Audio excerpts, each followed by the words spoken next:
दोस्तों, प्रस्तुत है रहस्यमयी कहानी वो 57 दिन। लेखिका सावित्री बलूनी। 17 अक्टूबर 2010 दिन रविवार। देहरादून का प्रकाश नगर इलाका। एक तो रविवार, ऊपर से दशहरे की छुट्टी, लिहाजा देहरादून आज अपने मिजाज से हटकर थोड़ी देर से जागा।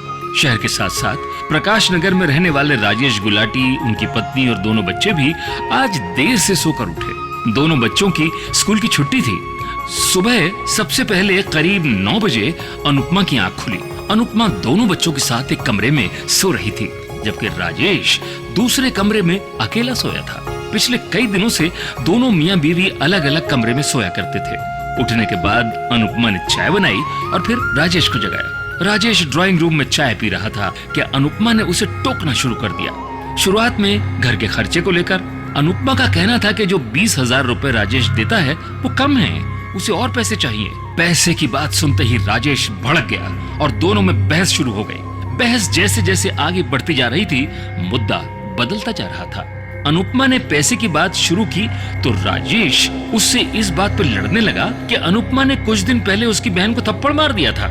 दरअसल राजेश ने कुछ वक्त पहले ही देहरादून के रेस कोर्स में एक घर खरीदा था और अनुपमा लगातार इस बात को टाल रही थी। इससे राजेश और भड़क गया और उसने अनुपमा को बुरा भला कहना शुरू कर दिया। झगड़े की तेज आवाज से दोनों बच्चे भी जाग गए। बच्चों के आने के बाद अनुपमा उठकर उन्हें तैयार करने चली गई। बच्चों को तैयार करने के बाद उसने सबके लिए नाश्ता बनाया और इस दौरान राजेश खुद नहाने चला गया। चूंकि दशहरे की छुट्टी थी, लिहाजा काम करने वाली आज घर नहीं आई थी।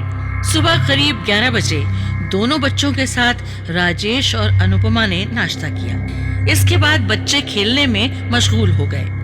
नाश्ता खत्म होते ही दोनों मियां बीवी में फिर से झगड़ा शुरू हो गया। राजेश अब भी अनुपमा से अपनी बहन को थप्पड़ मारने की वजह पूछ रहा था और अनुपमा उसे टालती जा रही थी। इस पर राजेश जब गुस्से से चीखने लगा तो अनुपमा ने ये कहकर उसे और गुस्सा दिला दिया कि कोलकाता की उसकी दूसरी बीवी के बारे में वो खुद सच क्यों नहीं बताता। झगड़े और बहस का ये दौर करीब घंटे भर चला। इस दौरान कई बार बच्चों ने सामने आकर उन्हें रोकने की कोशिश भी की। बच्चों को बीच में पड़ता देख दोनों शांत हो गए। अनुपमा किचन में दोपहर का खाना बनाने चली गई और राजेश बच्चों के साथ खेलने लग गया। अगले 2 घंटे तक अब घर में सब कुछ शांत था। अनुपमा ने खाना बनाया और सबने मिलकर डाइनिंग टेबल पर दोपहर का खाना खाया। खाने की टेबल पर फिर से मियां बीवी में नोकझोंक शुरू हो गई।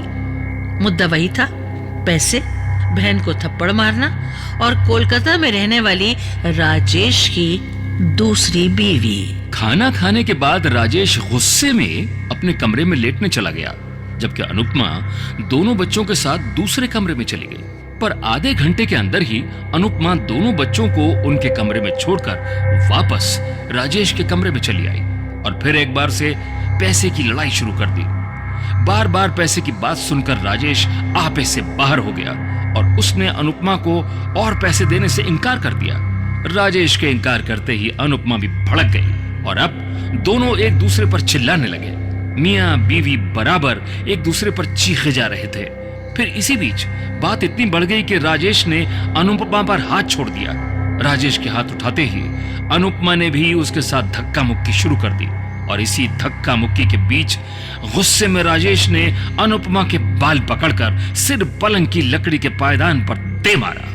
पायदान से सिर इतनी जोर से टकराया कि अनुपमा की चीख सुनकर दोनों बच्चे भी उस कमरे में आ गए और मां को जमीन पर गिरा देखकर रोने लगे। राजेश को फौरन एहसास हुआ और दोनों बच्चों को लेकर दूसरे कमरे में चला गया। अनुपमा अब भी फर्श पर बेहोश पड़ी थी। दोनों बच्चों को दूसरे कमरे में सुलाने के बाद राजेश वापस फिर उसी कमरे में आया। अनुपमा अब भी बेहोश पड़ी थी। उसके सिर से लगातार खून बह रहा था। राजेश ने उसकी नब्ज टटोली, सांसें चल रही थी, पर तभी राजेश को लगा कि होश में आने के बाद अनुपमा कहीं पुलिस के पास न चली जाए। राजेश की मारपीट की शिकायत वो पहले ही महिला आयोग में कर चुकी थी, लिहाजा उसने उसी वक्त तय किया कि इससे पहले कि अनुपमा मुंह खोले उसकी जबान हमेशा के लिए बंद कर दी जाए। इसके बाद वो उसी कमरे से कॉटन उठाकर लाया और उसे अनुपमा के मुंह और नाक में तब तक ठूस कर रखा जब तक अनुपमा ने दम नहीं तोड़ दिया। अनुपमा की सांसें उखड़ जाने के बाद उसने फिर से उसकी नब्ज टटोली और जब उसे यकीन हो गया कि वो मर चुकी है तो लाश को घसीटकर बाथरूम में ले गया। लाश बाथरूम में छिपाने के बाद उसने फर्श से खून साफ किया और फिर वापस बच्चों के कमरे में आया, उन्हें तैयार किया और रावण दहन दिखाने के लिए अपने साथ घर के करीब ही परेड ग्राउंड ले गया।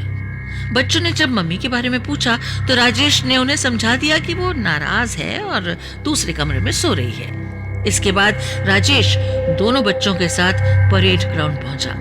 वहां उसने उन्हें रावण दहन दिखाया। रात का खाना खिलाते हुए रात करीब 8 बजे घर लौटा। चूंकि अगले दिन बच्चों को स्कूल जाना था, लिहाजा उसने दोनों बच्चों को उनके कमरे में सुला दिया। उनके सोने के बाद वो बाथरूम गया। वहां फिर से लाश की नब्ज टटोली और वापस बच्चों के कमरे में आकर सो गया। 12 दिसंबर दोपहर का वक्त था। देहरादून के सदर इलाके के कैंट थाने में 2 लोग आते हैं, सुजान कुमार प्रधान और उनका दोस्त माधव पौड़ियाल। प्रधान ड्यूटी अफसर को बताता है कि उसकी बहन अनुपमा गुलाटी, जो कि देहरादून के प्रकाश नगर इलाके के मकान नंबर 21/16 में रहती है, पिछले 2 महीने से गायब है, जबकि घर में उसका पति राजेश गुलाटी और उसके दोनों बच्चे मौजूद हैं। शिकायत लिखने के बाद थाना इंचार्ज पीबी भट्ट की अगुवाई में एक पुलिस टीम फौरन अनुपमा के घर के लिए निकल पड़ती है। साथ में प्रधान और उसका दोस्त भी था। रास्ते में पुलिस के कहने पर प्रधान राजेश के मोबाइल पर फोन करता है और पूछता है कि इस वक्त वो कहां है। राजेश बताता है कि वो राजपुर रोड की तरफ जा रहा है। इस पर प्रधान राजेश से फौरन अपने घर पर पहुंचने को कहता है। करीब 15 मिनट बाद पुलिस टीम अनुपमा के भाई प्रधान और उसके दोस्त के साथ प्रकाश नगर राजेश के घर पहुंच जाती है। घर में राजेश और उसके दोनों बच्चे सिद्धांत और सोनाक्षी मौजूद थे। पुलिस राजेश से अनुपमा के बारे में पूछती है तो राजेश बताता है कि वो 2 महीने पहले घर से ये कहकर गई थी कि वो दिल्ली जा रही है। इसके बाद से उसका कोई पता नहीं है और ना ही उसने दोबारा कभी संपर्क किया।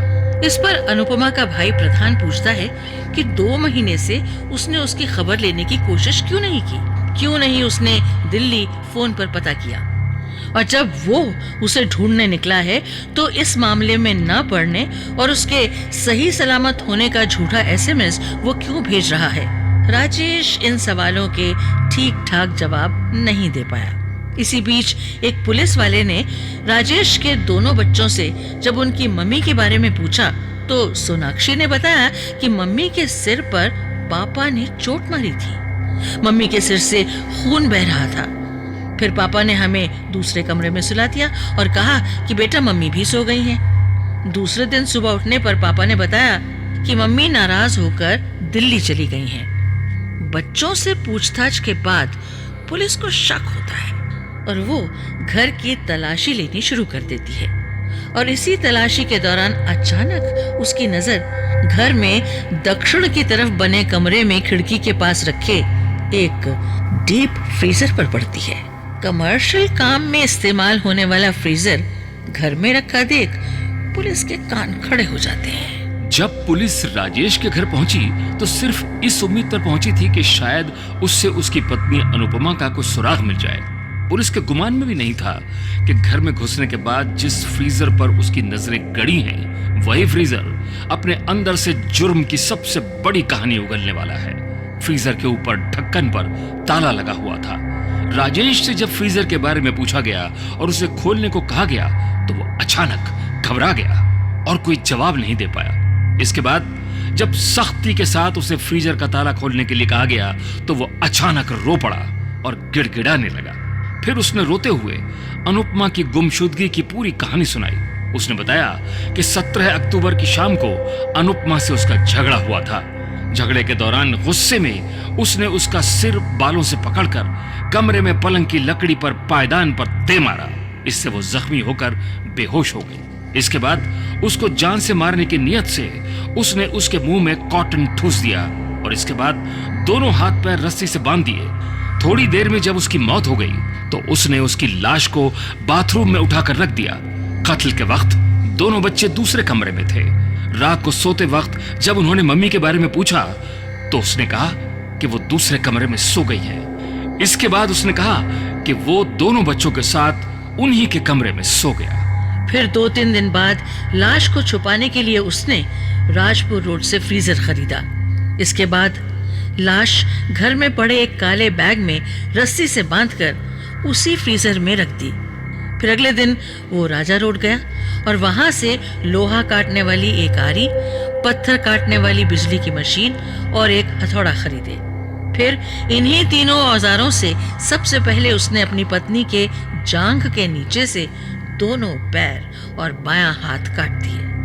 फिर उनके टुकड़े अलग अलग पॉलीथीन में डालकर पहले फ्रीजर में रखे और फिर समय समय पर उन टुकड़ों को मसूरी रोड पर अलग अलग जगहों पर फेंकता गया। बाकी बचा हुआ कुछ हिस्सा अभी भी फ्रीजर में ही पड़ा हुआ था। इधर राजेश अपनी कहानी सुना रहा था और उधर हर सुनने वाले का दिमाग सन्न होता जा रहा था। राजेश फ्रीजर की हकीकत बता चुका था, लिहाजा अब बारी थी फ्रीजर खोलकर राजेश के बयान की तस्दीक करने की। लिहाजा राजेश से चाबी लेने के बाद पुलिस वालों ने जैसे ही फ्रीजर का ढक्कन खोला उनके होश उड़ गए। राजेश सच कह रहा था। अंदर ढेरों काली पॉलिथीन के छोटे छोटे बैग थे। उनमें से एक बैग को खोला गया तो अंदर बर्फ में जमा हुआ मांस का एक टुकड़ा मिला। बाद में जब बर्फ पिघलने लगी तो पता चला कि वो इंसानी लाश का टुकड़ा है। इसके बाद दूसरा, तीसरा, चौथा, जितने बैग खुलते गए टुकड़े बाहर आते गए। राजेश ने बताया कि जब बच्चे स्कूल में होते तभी वो बाथरूम में बैठकर लाश के टुकड़े करता और उन्हें पॉलीथीन बैग में भरकर फ्रीजर में रखता जाता। इसके बाद जब उसे मौका मिलता वो एक एक पॉलीथीन उठाता और उसे मसूरी रोड पर ले जाकर खाई में फेंक देता।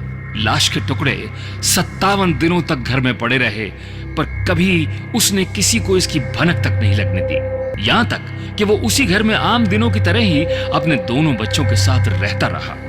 बच्चे जब भी मां को याद करते तो हमेशा यही दिलासा देता कि वो दिल्ली गई है नाना नानी के पास और जल्दी लौट आएगी।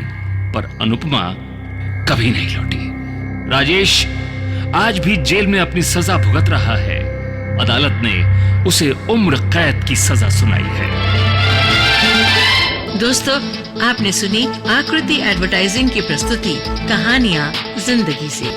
इस क्रम में कहानी का शीर्षक था वो 57 दिन। हम उम्मीद करते हैं कि आपको हमारी कहानी जरूर पसंद आई होगी।